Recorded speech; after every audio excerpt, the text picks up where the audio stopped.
Hello friend, સ્વાગત છે તમારું મારી ગુજરાતી રસોઈ ટિપ્સ ચેનલમાં। તો આજે આપણે બનાવીશું આલુ મેથી મસાલા પૂરી। આલુ મેથી મસાલા પૂરી બનાવવા માટે આપણે અહીંયા લીલી મેથી અને આપણે ઝીણી સમારી અને ધોઈ લીધી છે। તો મેં અહીંયા 2 વાટકી જેટલી લીલી મેથી લીધી છે। તો ચાલો આપણે આલુ મેથી મસાલા પૂરી બનાવવાનું શરૂ કરીએ। આલુ મેથી મસાલા પૂરી બનાવવા માટે સૌથી પહેલા આપણે સ્પેશિયલ મસાલો બનાવી લઈશું। તો મસાલો બનાવવા માટે આપણે અહીંયા એક મિક્સર જાર લીધું છે।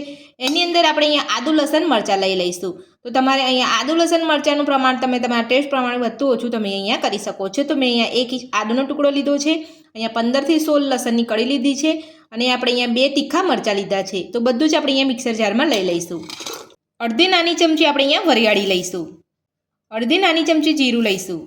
આલુ મેથી મસાલા પૂરીનો ચટપટો સ્વાદ આપવા માટે આપણે અહીંયા 2 થી 3 ચપટી જેટલી હિંગ લઈશું। થોડું પાણી ઉમેરી લઈશું। પાણી ઉમેરીને મિક્સર જારનું ઢાંકણ બંધ કરી બધું જ આપણે અહીંયા પીસી લઈશું। તો તમે જોઈ શકો છો આપણો અહીંયા સ્પેશિયલ મસાલો બનીને તૈયાર છે। તો હવે આપણે એને સાઈડ પર રાખી લઈશું। તો હવે આપણે આલુ મેથી મસાલા પૂરીનો લોટ બાંધી લઈશું। તો લોટ બાંધવા માટે મેં અહીંયા ઘઉંનો લોટ 1.5 વાટકી લીધો છે। તો તમારે અહીંયા જેટલી માપમાં પૂરી બનાવવાની હોય એટલો તમે અહીંયા લોટ લઈ શકો છો। 4 ચમચી આપણે અહીંયા રવો લઈશું। તમારી પાસે સોજી હોય તો તમારે સોજીને તમારે અહીંયા મિક્સર જારમાં પીસી અને આ રીતનો તમારે થોડો અહીંયા ઝીણો કરી લેવાનો છે। આ રીતે તમે અહીંયા પૂરીમાં રવો ઉમેરશો તો તમારી પૂરી જે છે એકદમ સોફ્ટ અને ક્રન્ચી બનશે। અહીંયા 4 ચમચી આપણે રવો ઉમેરી લીધો છે। તો હવે આપણે એટલા જ માપમાં આપણે અહીંયા 4 ચમચી જેટલું બેસન ઉમેરી લઈશું।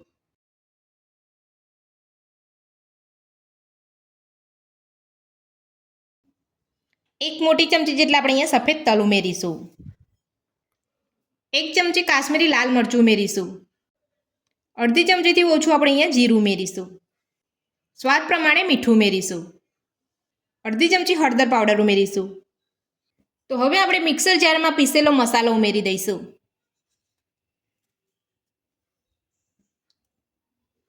તો હવે આપણે અહીંયા મેથીની ભાજી ઉમેરીશું। તો મેં અહીંયા એક મીડિયમ સાઇઝના બટાકોને આપણે અહીંયા બાફીને રાખી લીધેલો છે। તો હવે આપણે એને છીણી અને આપણે અહીંયા ઉમેરી દઈશું।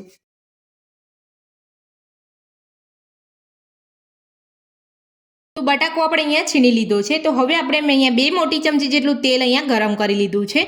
તો હવે આપણે તેલને ઉમેરી દઈશું।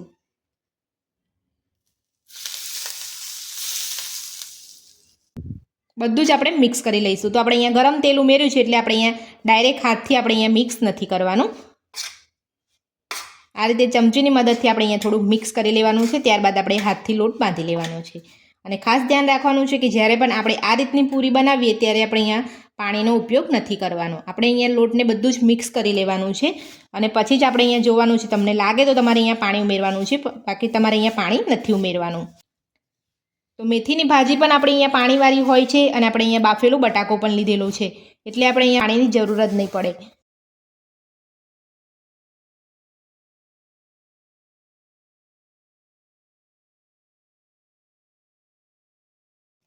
તો તમે જોઈ શકો છો અહીંયા આપણે અહીંયા સહેજ પણ પાણીનો ઉપયોગ નથી કર્યો। તો આ રીતે આપણે અહીંયા ગરમ તેલ ઉમેરવાથી આપણી પૂરી જે છે એકદમ આપણે જ્યારે પણ ખાઈશું ત્યારે કોરી કોરી પણ નહીં લાગે અને તમને જે પેલું આપણે વધારે પડતું આપણે આમ તળીને બનાવીએ છીએ ત્યારે તેલ જે પૂરી લાગતી હોય છે એ પણ અહીંયા નહીં લાગે। તો આ રીતે આપણે અહીંયા થોડું ગરમ તેલ ઉમેરી લેવાનું છે। તો તમે જોઈ શકો છો આપણે અહીંયા પાણીનો ઉપયોગ કર્યા વગર આપણો લોટ બંધાઈને તૈયાર છે। તો આ રીતનો આપણે અહીંયા ઢીલો લોટ બાંધવાનો છે, વધારે પડતો આપણે અહીંયા લોટ ઉમેરીને કડક નથી કરવાનો। તો હવે આપણે લોટને 5 મિનિટ માટે ઢાંકીને રહેવા દઈશું। તો 5 જ મિનિટ આપણે અહીંયા ઢાંકીને રહેવા દેવાનો છે, વધારે આપણે અહીંયા લોટને નથી રહેવા દેવાનો। તો 5 મિનિટ થઈ ગઈ છે। તો હવે આપણે લોટને ચેક કરી લઈશું। તો લોટ આપણો અહીંયા સરસ સેટ થઈ ગયો છે। તો લોટમાંથી આપણે લુવા કરી લઈશું। તો સૌથી પહેલાં આપણે અહીંયા લોટ ચોટે ના એના માટે આપણે અહીંયા હાથે તેલ લગાવી લઈશું।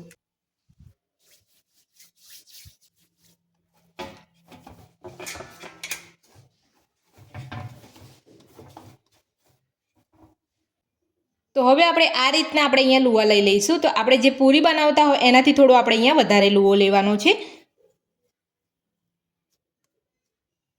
અને આપણે અહીંયા પૂરી જ્યારે પણ બનાવીએ ત્યારે આપણે અહીંયા થોડી જાડી રાખવાની છે।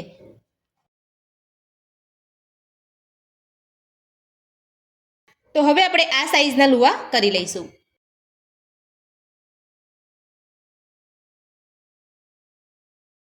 બધા જ લુવા આપણે અહીંયા વાળી લીધા છે. તો હવે આપણે લુવાની ઉપર થોડું તેલ લગાવી લઈશું.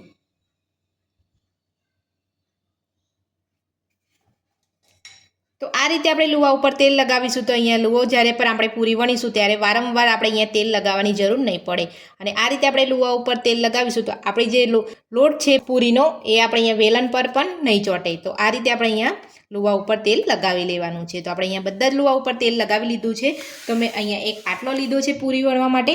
તો હવે આપણે લુવો લઈ અને આપણે અહીંયા પૂરી વણી લઈશું. તો આ રીતે આપણે અહીંયા હાથથી થોડી દબાવી લઈશું લુવાને અને આપણે અહીંયા વેલણની મદદથી આપણે અહીંયા હલકા હાથે આપણે અહીંયા પૂરી વણી લઈશું. તો પૂરી વણીએ ત્યારે આપણે અહીંયા ખાસ ધ્યાન રાખવાનું છે કે વચ્ચે આપણે થોડી પાતળી રાખવાની છે અને આજુબાજુ આપણે અહીંયા થોડી જાડી રાખવાની છે. તો આપણી પૂરી જે છે એ સરસ ફૂલશે. તો પૂરી આપણે વણી લીધી છે. તો આ રીતે આપણે અહીંયા બધી જ પૂરીને વણી લઈશું.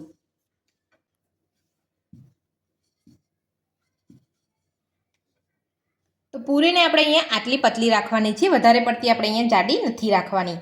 તો આપણે અહીંયા 4 પૂરી વણી લીધી છે. તો આ રીતે આપણે અહીંયા થોડી થોડી પૂરી વણી અને આપણે તળી લેવાની છે. પૂરી તળવા માટે આપણે અહીંયા તેલ ગરમ કરવા મૂકી દીધું છે. તો જ્યારે પણ તમે પૂરી તળો ત્યારે તમારે ખાસ ધ્યાન રાખવાનું છે કે તમારું તેલ વધારે પડતું ગરમ બી ના હોય અને તેલ તમારું અહીંયા ઠંડુ પણ ના હોય. તો એ રીતે તમારે અહીંયા મીડિયમ તેલ ગરમની અંદર તમારે અહીંયા પૂરીને તળવાની છે. તો આપણું તેલ અહીંયા ગરમ થઈ ગયું છે. તો હવે આપણે એમાં પૂરીને તળી લઈશું.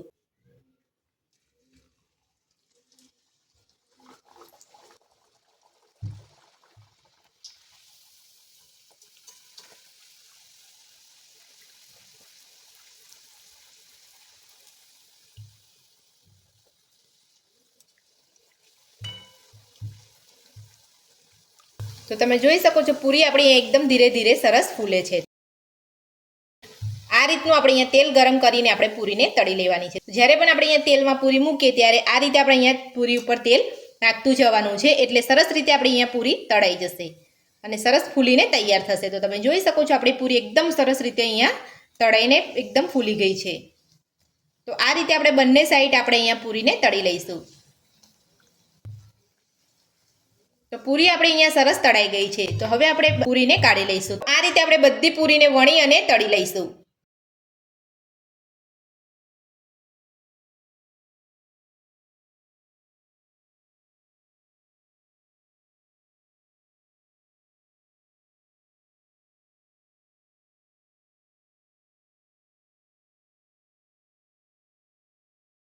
તો આલુ મેથી મસાલા પૂરી બનીને આપણે અહીંયા તૈયાર છે અને આપણે અહીંયા પ્લેટમાં સર્વ પણ કરી લીધી છે. તમે જોઈ શકો છો આપણી પૂરી એકદમ સરસ ફૂલી છે અને એકદમ સરસ અહીંયા સોફ્ટ બની છે. તો આ પૂરી તમે જ્યારે પણ ફરવા જાઓ ત્યારે પણ તમે લઈ જઈ શકો છો અને ઘરે ચા સાથે, દહીં સાથે અને ચટણી સાથે પણ તમે આ પૂરી ખાઈ શકો છો. એકદમ સ્વાદિષ્ટ લાગતી હોય છે. તો આજની રેસીપી તમને મારી કેવી લાગી મને કોમેન્ટ બોક્સમાં જરૂરથી જણાવજો. રેસીપી પસંદ આવે તો વિડીયોને લાઇક કરજો, ચેનલને સબસ્ક્રાઇબ કરજો, તમારા મિત્રોને જરૂરથી શેર કરજો. Thank you.